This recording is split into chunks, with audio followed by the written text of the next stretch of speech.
This is the Lone Creator YouTube. We hope this video helps. In this video, I will explain how to set up RDL easy method. Start by placing the RDL on a flat surface and connecting the USB cable to a powered port. Avoid hubs. Plug in the power adapter and watch the device LEDs for a steady green light.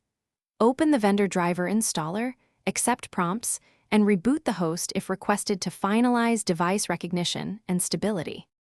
Now configure the software tools to communicate with the RDL. Launch the configuration tool, choose the detected COM port, and set the baud rate exactly as recommended by the vendor. Load the base firmware file and press upload. Monitor the progress bar until verification completes. If the tool reports errors, retry the upload and check cable connections, then continue to save the configuration profile for future restores.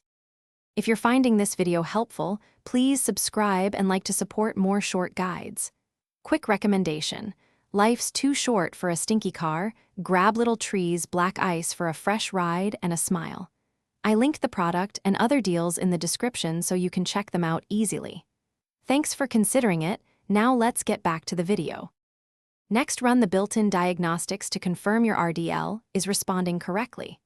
Start the diagnostic suite, follow on-screen test prompts, and note any failed tests for troubleshooting.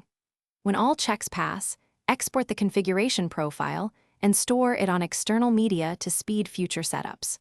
Regularly compare firmware and driver versions to maintain compatibility across multiple units and prevent intermittent connection problems. Thanks for watching. Consider subscribing if we helped you.